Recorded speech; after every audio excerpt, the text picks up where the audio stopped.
தொலைக்காட்சியின் மாலை செய்திகளை வழங்குவதற்காக பிரீதா. ஜெயலலிதா மீதான சொத்து குவிப்பு வழக்கிலிருந்து விடுவிக்க கோரி மேலும் 5 நிறுவனங்கள் மனு தாக்கல். வழக்கை இழுத்தடிக்கும் முயற்சி என சமூக ஆர்வலர்கள் குற்றச்சாட்டு. தமிழகத்தில் நிலவும் குடிநீர் தட்டுப்பாட்டிற்கு எதிராக வலுக்கிறது பொதுமக்களின் போராட்டம். பல்வேறு இடங்களில் காலி குடங்களுடன் சாலை மறியல் மற்றும் அரசு அலுவலகங்கள் முற்றுகை.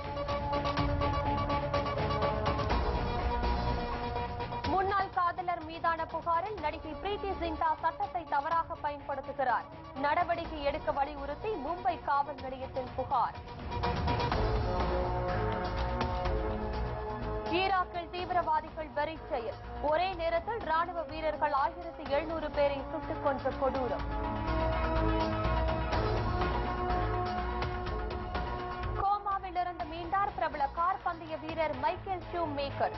6 மாத சிகிச்சைக்கு பின்னர் உடல் நலம் தேறியதால் ரசிகர்கள் மகிழ்ச்சி.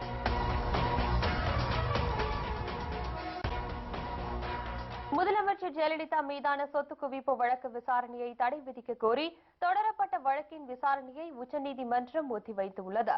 முதலமைச்சர் ஜெயலலிதா மீதான சொத்து குவிப்பு வழக்கில் லெக்ஸ் ப்ராப்பர்ட்டிஸ் உள்ளிட்ட 33 நிறுவனங்கள் சேர்க்கப்பட்டுள்ளன. இதில் தங்களை வழக்கிலிருந்து விடுவிக்க கோரி லெக்ஸ் உள்ளிட்ட 5 நிறுவனங்கள் மனு தாக்கல் செய்துள்ளன. இதில் லெக்ஸ் நிறுவனத்தின் மனு மீது 18ஆம் தேதி தீர்ப்பு வழங்கப்பட உள்ளது. இந்நிலையில் முதலமைச்சர் ஜெயலலிதா மீதான சொத்து குவிப்பு வழக்கு விசாரணையை தடை விதிக்க கோரி தொடரப்பட்ட வழக்கின் விசாரணையை உச்சநீதிமன்றம் நாளைக்கு ஒத்திவைத்துள்ளது. மேலும் லெக்ஸ் உள்ளிட்ட 4 நிறுவனங்கள் வழக்கில் இந்த வார இறுதியில் தீர்ப்பு வழங்கப்படும் என்றும் நீதிபதிகள் தெரிவித்துள்ளனர். ஏற்கனவே இதேபோல் லெக்ஸ் நிறுவனம் தொடர்ந்த வழக்கு 2 முறை தள்ளுபடி செய்யப்பட்டுள்ளது. இந்நிலையில் தற்பொழுது மேலும் 5 நிறுவனங்கள் வழக்கிலிருந்து விடுவிக்க கோரி மனு தாக்கல் செய்துள்ளன. இவை முதலமைச்சர் ஜெயலலிதா மீதான சொத்து குவிப்பு வழக்கினை இழுத்தடிக்கும் முயற்சியாக உள்ளதாக அரசியல் நோக்கர்கள் கருத்து தெரிவிக்கின்றனர். காதலித்து ஏமாற்றியதாக துர்கேஸ்வரி அளித்த புகாரை அடுத்து திருச்சி மாநகராட்சி துணை மேயர் ஆஷிக் மீரா தனது பதவியை ராஜினாமா செய்துள்ளார். திருச்சியை சேர்ந்த துர்கேஸ்வரி என்ற பெண் அதிமுகவை சேர்ந்த திருச்சி மாநகராட்சி துணை மேயர் ஆஷிக் மீரா தன்னை காதலித்ததாகவும் அவர் மூலம் தனக்கு ஒரு குழந்தை இருப்பதாகவும் கடந்த 2 நாட்களுக்கு முன்பு பொன்மலை மகளிர் காவல் நிலையத்தில் புகார் அளித்தார். இந்த புகாரின் மீது காவல்துறையினர் எந்த நடவடிக்கையும் எடுக்கவில்லை என்றும் அவர் குற்றம் சாட்டினார். இந்நிலையில் ஆஷிக் மீரா தனது துணை மேயர் பதவியை இன்று திடீரென ராஜினாமா செய்துள்ளார். தனது ராஜினாமா கடிதத்தை மாநகராட்சி மேயர் ஜெயாவிடம் அவர் அளித்துள்ளதாகவும் கூறப்படுகிறது. இச்சம்பவம் திருச்சி அதிமுக வட்டாரத்தில் பரபரப்பை ஏற்படுத்தியுள்ளது. ராஜினாமா செய்துள்ள ஆஷிக் மீரா தமிழக அமைச்சராக இருந்து கார் விபத்தில் உயிரிழந்த மரியம் பிச்சையின் மகன் என்பது குறிப்பிடத்தக்கது. மாநிலங்களவை இடைத்தேர்தலுக்கான வேட்புமனு தாக்கல் தமிழகத்தில் இன்று தொடங்கியது. தமிழகத்தில் காலியாக உள்ள மாநிலங்களவை இடைத்தேர்தலுக்கான வேட்புமனு தாக்கல் காலை 11 மணிக்கு தொடங்கியது. இதனையடுத்து முதல் வேட்புமனுவை தேர்தல் மன்னன் என்று அழைக்கப்படும் பத்மராஜன் தாக்கல் செய்தார். இதனையடுத்து அதிமுக சார்பாக வேட்பாளராக அறிவிக்கப்பட்ட நவநீத கிருஷ்ணன் மனு தாக்கல் செய்துள்ளார். தேர்தல் நடத்தும் அலுவலர் ஜமாலுதீனிடம் தனது வேட்புமனுவை நவநீத கிருஷ்ணன் அளித்துள்ளார். மாநிலங்களவை இடைத்தேர்தலுக்கான வேட்புமனு தாக்கல் இன்று தொடங்கி வரும் 23ஆம் தேதி நடைபெறுகிறது. அத்துடன் வேட்புமனு மீதான பரிசீலனை 24ஆம் தேதி நடைபெற உள்ளது. தேர்தல் நடத்தும் அதிகாரி முன்போ அல்லது உதவி தேர்தல் நடத்தும் அதிகாரி முன்போ காலை 11 மணி முதல் பிற்பகல் 3 மணி வரை வேட்புமனுவை தாக்கல் செய்யலாம் என்றும் அறிவிக்கப்பட்டுள்ளது. சுடுகாட்டு கூரை ஊழல் வழக்கில் 2 ஆண்டு சிறை தண்டனை பெற்ற TM செல்வ கணபதி தகுதி இழப்பு உள்ளானதால் அவரது மாநிலங்களவை உறுப்பினர் பதவி காலியானது. இதைத் தொடர்ந்து இடைத்தேர்தலுக்கான அறிவிப்பை தேர்தல் ஆணையம் அறிவித்தது. தமிழகத்தின் பல்வேறு பகுதிகளில் முறையாக குடிநீர் வழங்கப்படாததை கண்டித்து பொதுமக்கள் சாலை மறியல் மற்றும் முற்றுகை போராட்டங்களில் ஈடுபட்டனர். ஈரோடு மாவட்டம் கோபிச்செட்டிப்பாளையம் அருகே உள்ள புதுக்கரைப்புத்தூரில் கடந்த 6 மாதங்களாக முறையாக குடிநீர் வழங்கப்படவில்லை என புகார் தெரிவிக்கும் பொதுமக்கள் இது தொடர்பாக பலமுறை புகார் அளித்தும் நடவடிக்கை எடுக்கப்படாததால் கோபி அந்தியூர் சாலையில் காலி குடங்களுடன் மறியலில் ஈடுபட்டனர். டேங்க் தான் கட்டி வச்சிருக்காங்க. டேங்க் எந்த டேங்க்லயும் தண்ணி இல்லைங்க. 3 வாரத்தாச்சும் தண்ணி வந்து லைட்டும் மெரிகிறது கேட்டா நாளைக்கு வரேன் இன்னைக்கு வரேன்னு சொல்றாங்க. நான் வர்றதே இல்லைங்க. தண்ணியெல்லாம் நாங்கள் 3 மணிக்கு தான் தோட்டம் கட்ட முடியுது. எனக்கு மறியல் பண்றோம் சார். தண்ணியே வர்றது இல்லைங்க. கேட்டா நாளைக்கு வரேன் இன்னைக்கு வரீங்க. எங்க தண்ணியே இல்லைங்க.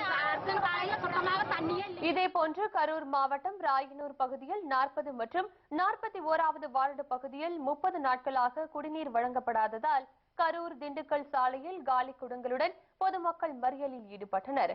போராட்டத்தில் ஈடுபட்டவர்களுக்கு ஆதரவாக 41வது வார்டு தேமுதிக கவுன்சிலர் மோகன்ராஜ் கலந்து கொண்டார். இதனிடையே குளித்தலை தாலுகா மருதூரில் முறையாக குடிநீர் வழங்கப்படாததால் மாவட்ட ஆட்சியரை பொதுமக்கள் முற்றுகையிட்டனர்.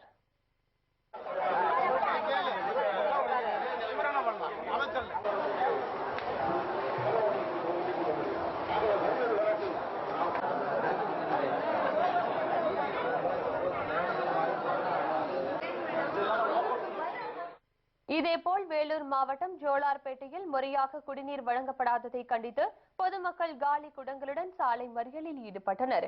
இதனையடுத்து போராட்டத்தில் ஈடுபட்டவர்களிடம் காவல்துறையினர் சமரச பேச்சுவார்த்தை நடத்தியதை அடுத்து போராட்டம் கைவிடப்பட்டது. உடனடியாக தங்கள் பிரச்சினைக்கு தீர்வு காணும் வகையில் தமிழக அரசு நடவடிக்கை எடுக்காவிட்டால் போராட்டம் தீவிரப்படுத்தப்படும் என்றும் அப்பகுதி மக்கள் எச்சரிக்கை விடுத்துள்ளனர். பிரபல பாலிவுட் நடிகை பிரீத்தி ஜிந்தா சட்டத்தை தவறாக பயன்படுத்துவதாக புகார் எழுந்துள்ளது. முன்னாள் காதலரும் கிங்ஸ் 11 பஞ்சாப் அணியின் மற்றொரு உரிமையாளருமான நெஸ்வாடியா மீது பிரீத்தி ஜிந்தா அளித்த புகாரின் பேரில் அவரது தரப்பு சாட்சியாளர்களிடம் போலீசார் விசாரணை நடத்தி வருகின்றனர். இவ்வழக்கு தொடர்பாக 2 பேரிடம் வாக்குமூலங்கள் ஏற்கனவே பதிவு செய்யப்பட்டுள்ள நிலையில் அந்த இருவரும் போலீசாரின் தொடர் விசாரணைக்கு ஒத்துழைக்க மறுப்பதாக கூறப்படுகிறது.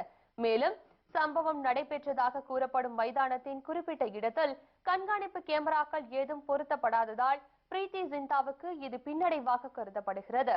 இந்நிலையில் பிரீத்தி ஜிந்தாவிற்கு எதிராக மும்பை காவல் நிலையத்தில் புகார் அளிக்கப்பட்டுள்ளது.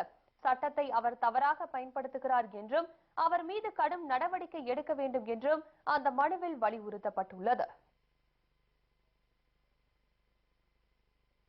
ஈராக்கில் 1700 ராணுவ வீரர்களை கடத்தி சென்று கொத்து கொத்தாக தீவிரவாதிகள் கொன்று குவித்தது தற்பொழுது அம்பலமாகியுள்ளது.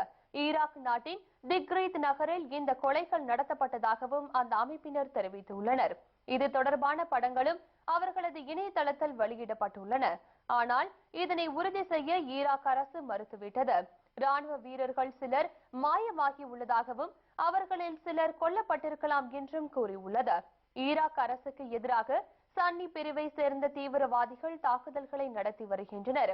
இஷாஹி, நகர், முசூல், திக்ரீத், ஜலாலா, தாசியா ஆகியன தற்பொழுது அவர்களது கட்டுப்பாட்டுக்குள் கொண்டு வரப்பட்டுள்ளதாக கூறப்படுகிறது. இந்நிலையில் தீவிரவாதிகளின் நடவடிக்கையை எதிர்கொள்ள ஈராக் அரசுக்கு ஆதரவாக அமெரிக்க போர்க்கப்பலை அனுப்ப உத்தரவிடப்பட்டுள்ளது. இதற்கிடையில் இந்தியர்கள் யாரும் ஈராக் செல்ல வேண்டாம் என இந்திய அரசு எச்சரித்துள்ளது. 6 மாத கோமாவில் படுத்த படுக்கையாக கிடந்த உலகின் முதல்நிலை கார் பந்தய வீரர் மைக்கேல் ஷூமேக்கர் மீண்டும் சுய நினைவு திரும்பியுள்ளது அவரது ரசிகர்களை மகிழ்ச்சியில் ஆழ்த்தியுள்ளது. பிரான்சின் ஆல்ப்ஸ் மலைப்பகுதியில் உள்ள மெரிபெல் நகரில் ஷூமேக்கர் பனிசறுக்கு விளையாட்டில் ஈடுபட்ட போது விபத்து ஏற்பட்டது. விபத்தில் பாறை மீது அவரது தலை மோதியதால் ஷூமேக்கர் கோமா நிலைக்கு சென்றார். பின்னர் கிரேபோனில் பல்கலைக்கழக மருத்துவமனையில் சேர்க்கப்பட்ட அவருக்கு தீவிர சிகிச்சை அளிக்கப்பட்டு வந்தது. இந்நிலையில் 6 மாத இடைவெளிக்கு பிறகு அவருக்கு மீண்டும் சுய நினைவு திரும்பியுள்ளது. கோமா நிலையிலிருந்து மீண்டுள்ள அவர் மருத்துவமனையை விட்டு வெளியேறிவிட்டதாக அவரது செய்தி தொடர்பாளரான சேஃபைன் கேம் தெரிவித்துள்ளார். மைக்கேல் ஷூமேக்கருக்கு மீண்டும் நினைவு திரும்பியுள்ளது அவர்களது ரசிகர்களை மகிழ்ச்சியில் ஆழ்த்தியுள்ளது. ஃபார்முலா 1 பந்தயங்களில் மைக்கேல் ஷூமேக்கர் 7 முறை பட்டம் வென்று அசத்தியுள்ளது குறிப்பிடத்தக்கது. சிறிய இடைவெளிக்கு பிறகு மேலும் பல செய்திகளை காணலாம். தொடர்ந்து இணைந்திருங்கள் நமது கேப்டன் நியூஸ் தொலைக்காட்சியுடன்.